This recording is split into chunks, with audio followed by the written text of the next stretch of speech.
সম্মানিত সুধী, আমরা সর্বপ্রথম জানব জাকাত শব্দের শাব্দিক বিশ্লেষণ সম্পর্কে। জাকাত শব্দের শাব্দিক অর্থ হচ্ছে বর্ধিত হওয়া, বৃদ্ধি পাওয়া বা পবিত্র হওয়া। বিশেষ করে জাকাত শব্দের অর্থ পবিত্র হওয়াটার উপর গুরুত্ব বেশি দেওয়া হয়েছে। যেমন কোরআনে কারিমের সূরাতুল আ'লার 14 নম্বর আয়াতে আল্লাহ তাআলা ঘোষণা করেছেন, ক্বাদ আফলাহা মান তাযাক্কা, ওই ব্যক্তি সফল হয়েছে যে পবিত্র হয়েছে। অর্থাৎ জাকাত শব্দের অর্থ পবিত্র হওয়া, অর্থাৎ যে আত্মিকভাবে পবিত্র সে শারীরিকভাবেও পবিত্র। অর্থাৎ আত্মা পবিত্র হওয়া একজন বান্দার শরীর পবিত্র হওয়া, ঠিক মাল পবিত্র হওয়ার জন্য এরকম জাকাত দেওয়া শর্ত। অর্থাৎ যে জাকাত দেয় তার মাল পবিত্র হয়। সেই সম্পর্কে আল্লাহ তাআলা কোরআনে কারিমের মধ্যে ঘোষণা করেছেন সূরাতুত তাওবার 103 নম্বর আয়াতে আল্লাহ বলেন, খুয মিন আমওয়ালিহিম সাদাকাতান তুতাহহিরুহুম ওয়া তুযাক্কিহিম বিহা। নবীজিকে আল্লাহ তাআলা বলেন যে, হে নবী, আপনি তাদের সম্পদ থেকে জাকাত গ্রহণ করেন, এর দ্বারা আপনি তাদেরকে পবিত্র করবেন এবং পরিশুদ্ধ করবেন। এই আয়াত দ্বারা প্রমাণ হয় যে জাকাত দেওয়া এটা মালের পবিত্রতা। সুতরাং যে জাকাত দেয় না বা জাকাত আদায়ের ক্ষেত্রে ঘড়িমসি করে অথবা জাকাত দেওয়ার ক্ষেত্রে কার্পণ্য করে তার মাল থাকে অপবিত্র। আর অপবিত্র মাল যে ভক্ষণ করে সে হারাম ভক্ষণ করে, কারণ অপবিত্র মাল খাওয়া হারাম। আর যে ব্যক্তি হারাম ভক্ষণ করে তার ইবাদত আল্লাহ তাআলার দরবারে কবুল হবে না। যেমন আল্লাহ তাআলা কোরআনে কারিমের 2 নম্বর পারা 8 নম্বর পৃষ্ঠা এবং কোরআনে কারিমের সবচেয়ে বৃহৎ সূরা সূরাতুল বাকারার 2 নং সূরা সূরাতুল বাকারা 188 নম্বর আয়াতে ঘোষণা করেছেন, ওয়ালা তাকুলু আমওয়ালাকুম বাইনাকুম বিল বাতিল। আল্লাহ বলেন, হে দুনিয়ার মানুষ, তোমরা তোমাদের পরস্পরে অন্যায় বলতে যত পথ ও পন্থা আছে, কোনো পথে তোমরা তোমাদের মাল ভক্ষণ করিও না। অন্যায় পথে, হারাম পথে বা হারাম মাল ভক্ষণ করব না কেন? তার জবাবে সহিহ আত-তারগীবের 1730 নম্বর হাদিসে আলবানী রাহিমাহুল্লাহ একখানা হাদিস উল্লেখ করেছেন। হাদিসটি বর্ণনা করেছেন নবীজির বিখ্যাত সাহাবী হযরত আবু বকর সিদ্দিক রাদিয়াল্লাহু তাআলা আনহু। তিনি বলেন, রাসূল সাল্লাল্লাহু আলাইহি সাল্লাম বলেছেন, লা ইয়াদখুলুল জান্নাতা জাসাদুন গুযিয়া বিল হারাম আও কামা ক্বালা আলাইহিস সালাতু ওয়াস সালাম। নবীজি বলেন, ওই ব্যক্তির দেহ জান্নাতে প্রবেশ করবে না যে ব্যক্তির দেহ হারাম খাদ্যে লালিত পালিত হয়। অর্থাৎ হারাম ভক্ষণকারী কিয়ামতের ময়দানে জান্নাতে প্রবেশ করবে না। সুতরাং জাকাতের এই শাব্দিক অর্থের, তহারাতের অর্থে আমরা যেটা বুঝলাম যে ব্যক্তি জাকাত দেয় না তার সম্পদের মধ্যে গরিবের হক থাকার কারণে সে মালটা হারাম হয়ে যায়। আর হারাম ভক্ষণকারীর কোনো ইবাদত আল্লাহর দরবারে কবুল হয় না। আর যার ইবাদত কবুল হবে না সে কিয়ামতের ময়দানে জান্নাতেও যেতে পারবে না। প্রিয় উপস্থিতি, আমরা এতক্ষণ পর্যন্ত জাকাতের শাব্দিক অর্থ নিয়ে আলোচনা করলাম। এখন আসি জাকাতের পারিভাষিক সংজ্ঞা নিয়ে। জাকাতের পারিভাষিক সংজ্ঞা ব্যাপারে বলা হয়েছে, তামলিকুল মালি বিগাইরি ইওয়াজিন আলা ফাকিরিন মুসলিমিন গাইরি হাশিমিয়িন। অর্থাৎ হাশিমি বংশের লোক ব্যতীত দারিদ্র মুসলমান ব্যক্তিকে মালের মালিক বানিয়ে দেওয়াকে জাকাত বলে। প্রিয় উপস্থিতি, এখন আমরা আলোচনা করব জাকাতের গুরুত্ব নিয়ে। আমরা জানি ইবাদত প্রথমত 3 প্রকার বা মূলত 3 প্রকার আমরা ইবাদত ধরতে পারি। 1 নম্বর হচ্ছে শারীরিক ইবাদত, যেমন নামাজ, রোজা ইত্যাদি। দ্বিতীয় হচ্ছে আর্থিক ইবাদত, যেমন জাকাত, সাধারণ নফল দান। তৃতীয়ত হচ্ছে শারীরিক ও আর্থিক ইবাদত, অর্থাৎ যে ইবাদতের মধ্যে আপনার নিজেকেও শ্রম দিতে হবে, পাশাপাশি যে ইবাদতের মধ্যে আপনার অর্থেরও যোগান দিতে হবে, যেমন হজ। তো এই 3 প্রকার ইবাদতের মধ্যে জাকাত গুরুত্বপূর্ণ একটি ইবাদত। জাকাত এর হুকুমের ব্যাপারে কোরআনে কারিমের মধ্যে 32 জায়গায় আলোচনা আসছে। এর ভিন্ন মত আছে, তবে 32 জায়গায় আল্লাহ কোরআনে কারিমে জাকাতের আলোচনা করেছেন। 27 জায়গায় কোরআনে কারিমে আল্লাহ রাব্বুল আলামিন নামাজের পাশাপাশি জাকাতের উল্লেখ করেছেন। এর দ্বারাই প্রমাণ হয় জাকাত নামাজের পরে অনেক গুরুত্বপূর্ণ একটি ইবাদত। সুতরাং সাহেবে নেসাব যার উপর জাকাত ফরজ, তার জাকাত দেওয়াটা আল্লাহ পাকের পক্ষ থেকে এটা ফরজ বিধান, এটা দিতেই হবে, এটা বাধ্যতামূলক। নামাজ যেমন ফরজ, 5 ওয়াক্ত নামাজ আমরা আদায় করি আলহামদুলিল্লাহ। টাকা থাকলে হজ যেভাবে ফরজ আমরা হজ করি আলহামদুলিল্লাহ, ঠিক সেইভাবে রমজানের রোজা আসলে আমরা যেমন রোজা রাখি, ঠিকই একইভাবে যার উপর যে ব্যক্তি নেসাবের মালিক হয়েছেন, জাকাত দেওয়ার যোগ্য, ওই ব্যক্তির উপর ওইভাবে জাকাত দেওয়া ফরজ। এই বিষয়ে আল্লাহ রাব্বুল আলামিন কোরআনে কারিমে ইরশাদ করেছেন, ওয়া আকিমুস সালাতা ওয়া আতুজ যাকাত ওয়ারকাউ মা'আর রাকিঈন। আল্লাহ বলেন, তোমরা নামাজ প্রতিষ্ঠিত করো, জাকাত আদায় করো এবং রুকুকারীদের সাথে তোমরা রুকু করো। কোরআনে কারিমের বিখ্যাত সূরা, সবচেয়ে বড় সূরা, সূরা বাকারা 43 নম্বর আয়াত। সময় যেহেতু স্বল্প, এই জন্য লম্বা আলোচনা করা যাবে না। আমি শুধু আর কয়েকটা আয়াতের উদ্ধৃতি দিচ্ছি, জাকাত যে আল্লাহ পাকের পক্ষ থেকে ফরজ। সূরা বাকারার 83 নম্বর আয়াতে আল্লাহ বলেন, ওয়াকুলু লিন-নাসি হুসনা ওয়া আকিমুস সালাহ ওয়া আতুজ যাকাত সুম্মা তাওয়াল্লাইতুম ইল্লা কালিলাম মিনকুম ওয়া আনতুম মুরিদুন। ঠিক একইভাবে সূরা বাকারার 110 নম্বর আয়াতে আল্লাহ বলেন, ওয়া আকিমুস সালাতা ওয়া আতুজ যাকাত ওয়া মা তুকদ্দিমু লিআনফুসিকুম মিন খাইরিন তাজিদুহু ইনদাল্লাহ ইন্নাল্লাহা বিমা তা'মালুনা বাসীর। ঠিক একইভাবে সূরা বাকারার 277 নম্বর আয়াতের মধ্যে আল্লাহ ঘোষণা করেছেন, ইন্নাল্লাযীনা আমানু ওয়া আমিলুস সালিহাত ওয়া আকামুস সালাহ ওয়া আতাউজ যাকাত লাহুম আজরুহুম ইনদা রাব্বিহিম ওয়া লা খাউফুন আলাইহিম ওয়া লা হুম ইয়াহজানুন। ঠিক সর্বশেষ আরেকটি আয়াত আপনাদের সামনে পাঠ করছি, সেটা হচ্ছে সূরাতুল হজের 41 নম্বর আয়াত। আল্লাহ বলেন, আল্লাযীনা ইম্মাক্কান্নাহুম ফিল আরদি আকামুস সালাহ ওয়া আতাউজ যাকাত ওয়া আমারু বিল মা'রুফ ওয়া নাহাউ আনিল মুনকার ওয়ালিল্লাহি আকিবাতুল উমুর। এই আয়াতের মধ্যে একটি গুরুত্বপূর্ণ বিষয় হচ্ছে, আল্লাহ পাক বলেন, যদি মুসলমানদেরকে দেশের ক্ষমতা দেওয়া হয় তাহলে তাদের প্রধানতম কাজ হবে 4টি। এর মধ্যে একটা হচ্ছে আল্লাযীনা ইম্মাক্কান্নাহুম ফিল আরদি, যদি মুসলমানদেরকে পৃথিবীর কোনো দেশের ক্ষমতা দেওয়া হয় তাদের প্রধানতম 4টি কাজের 1 নম্বর হচ্ছে আকামুস সালাহ, তারা নামাজ প্রতিষ্ঠিত করবে। 2 নম্বর হচ্ছে ওয়া আতাউজ যাকাত, তারা জাকাত আদায় করবে।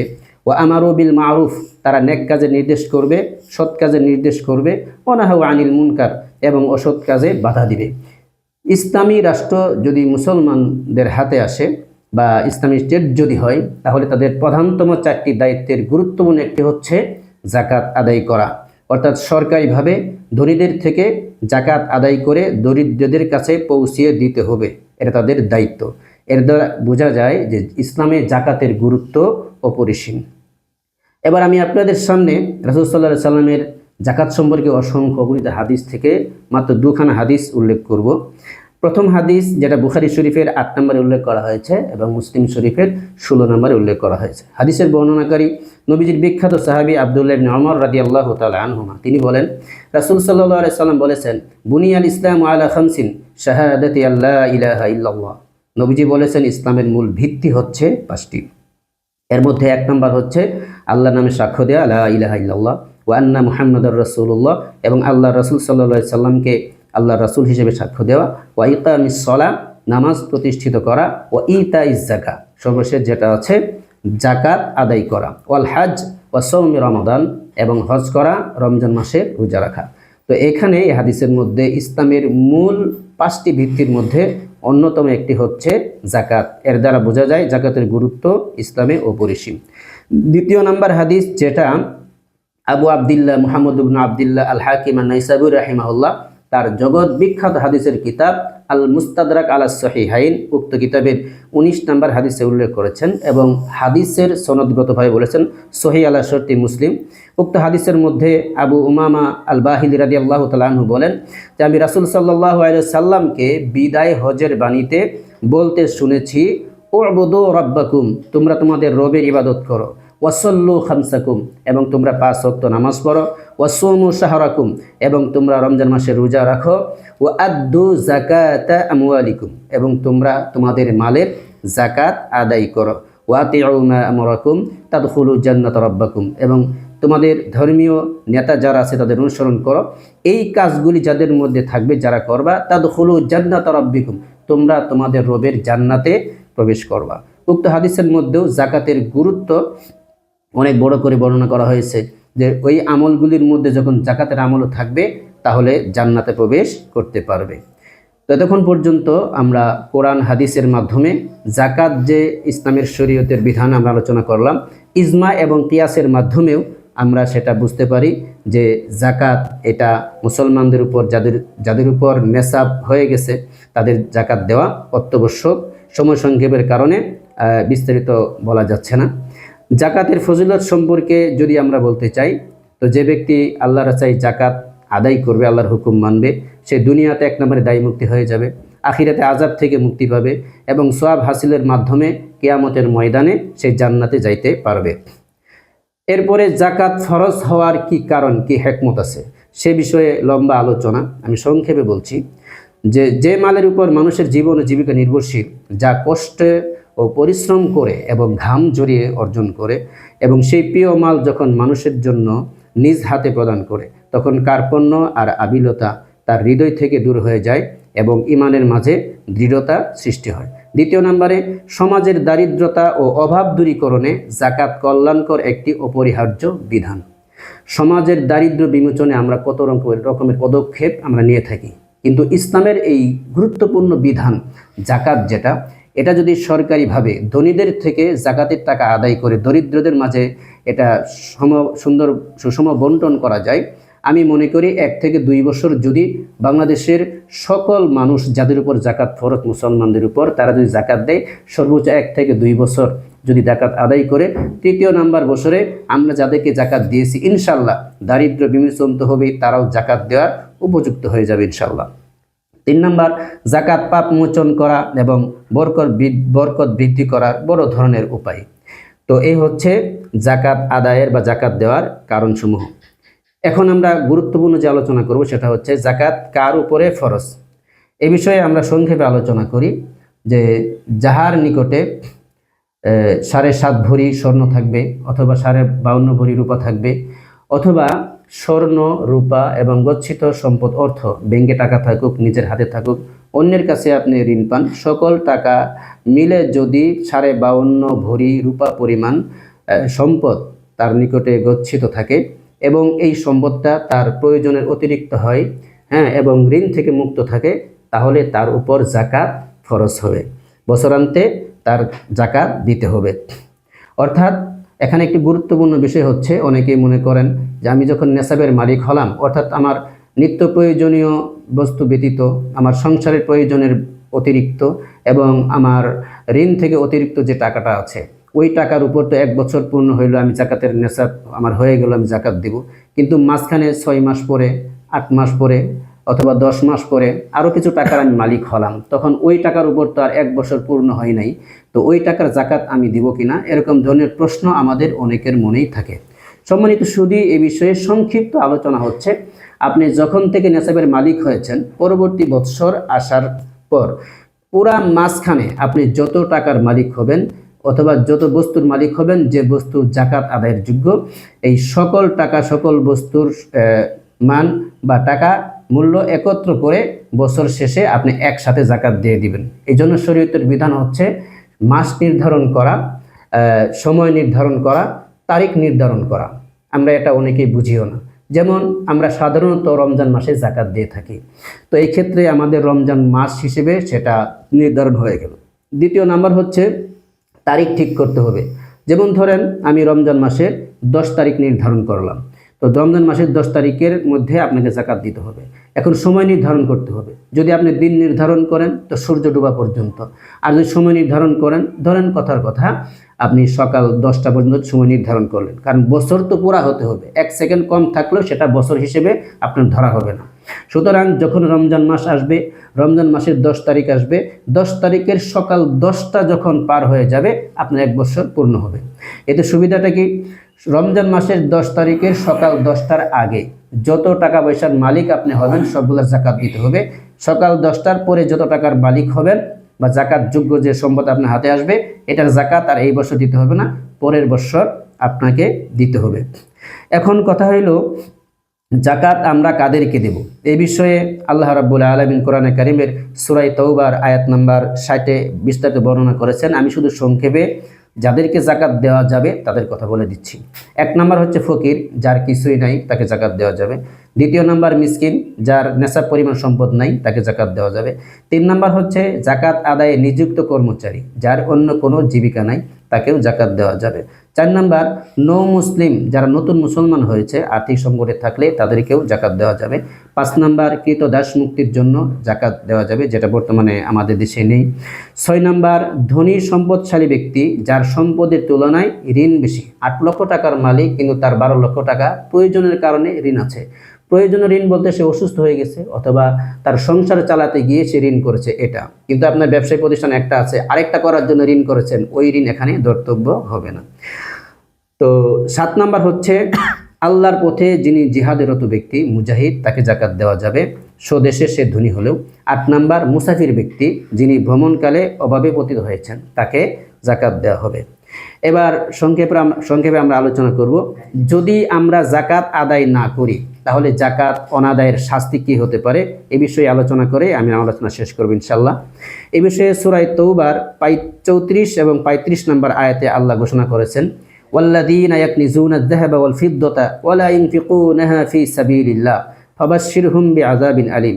আল্লাহ বলেন, যারা আল্লাহর রাস্তায় ব্যয় না করে, জাকাত না দিয়ে তাদের স্বর্ণ রূপা টাকা পয়সা কুক্ষিগত করে রাখে, সঞ্চয় করে রাখে, আল্লাহ রাস্তায় ব্যয় করে না, আল্লাহ বলেন ফাবাশশিরহুম বিআযাবিন আলীম, তাদেরকে বেদনাদায়ক শাস্তির সুসংবাদ দান করো। এবং শাস্তিটা কেমন হতে পারে, আল্লাহ পাক পরবর্তী আয়াতে বলেন, ইয়াউমা ইউহমা আলাইহা ফী নারি জাহান্নামা ফাতুকওয়া বিহা জিবাহুহুম ওয়া জুনুবুহুম ওয়া যুহুরুহুম হাযা মা কানাজতুম লিআনফুসিকুম ফাযুকু মা কুনতুম তাকনিজুন। আল্লাহ বলেন, এই যে সম্পদ সাহেবে নেসাব জাকাত না দিয়ে সে কুক্ষিগত করে রাখলো, নিজের কাছে জমিয়ে রাখলো, দান করলো না, জাকাত আদায় করলো না, কিয়ামতের ময়দানে এই সমস্ত সম্পদকে একত্র করে গলানো হবে, এটা তামার মতো গরম করানো হবে। এরপরে এটা দিয়ে তার চেহারার মধ্যে সেঁকা দেওয়া হবে, ডান দিকে সেঁকা দেওয়া হবে, বাম দিকে সেঁকা দেওয়া হবে, পিঠের মধ্যে সেঁকা দেওয়া হবে। এটা এই পরিমাণ গরম হবে যে যখন চেহারার কাছে সেটা আনা হবে, তো ওটার তাপের কারণে শরীরের চামড়াগুলি এমনিতেই পড়ে যাবে, চেহারার চামড়াগুলি পড়ে যাবে, গুস্তগুলি হাড্ডি থেকে খসে খসে এমনিতেই পড়ে যাবে। তখন সেঁকা দিলে তার অবস্থা কি হবে? ভয়াবহ অবস্থা হবে যাদের সম্পদে জাকাত আসছে, জাকাত যারা আদায় না করে। এ ব্যাপারে হাদিসে পাকে রাসূল সাল্লাল্লাহু আলাইহি সাল্লাম অনেকগুলি হাদিস বর্ণনা করেছেন। এর মধ্যে একটা হচ্ছে যে রাসূল সাল্লাল্লাহু আলাইহি সাল্লাম বলেছেন যে সোনার উপর মালিক যদি এর জাকাত আদায় না করে তবে কিয়ামতের দিন এই ধনসম্পদকে আগুনের পাত বানানো হবে এবং জাহান্নামের আগুনে তা উত্তপ্ত করা হবে। তারপর এগুলোর দ্বারা তার পার্শ্ব, ললাট ও পিঠে দাগ দেওয়া হবে। যখনই ঠান্ডা হয়ে যাবে পুনরায় তা উত্তপ্ত করা হবে। এমন দিন, সেদিনের পরিণাম দুনিয়ার 50,000 বছরের সমান হবে। এইভাবে কষ্ট দেওয়া হবে। অন্যান্য হাদিসের মধ্যে আছে সেটাকে সাপ আকারে বানিয়ে তার গলার মধ্যে ঝুলিয়ে দেওয়া হবে, গলার মধ্যে বেরি পরানো হবে। তো আমরা এতক্ষণ পর্যন্ত আলোচনার মাধ্যমে জানতে পারলাম জাকাতের শাব্দিক অর্থ, পারিভাষিক অর্থ, জাকাতের গুরুত্ব, জাকাত দিলে তার ফজিলত কি হবে এবং জাকাত না দিলে তার শাস্তি কি হবে ইত্যাদি বিষয়ে। আল্লাহ রাব্বুল আলামিন আমাদের সবাইকে উক্ত বিষয়ের উপর আমল করা তৌফিক দান করেন। যাদের উপর জাকাত ফরজ হয়েছে পুঙ্খানুপুঙ্খানুরূপে আল্লাহ পাকের এই বিধান পালন করে জান্নাতে যাওয়ার উপযুক্ত হয়ে কবর পর্যন্ত যাওয়ার তৌফিক দান করেন। আমিন। ওয়া আখিরু দাওয়ানা আলহামদুলিল্লাহি রাব্বিল আলামিন। আসসালামু আলাইকুম ওয়া রাহমাতুল্লাহি ওয়া বারাকাতুহু।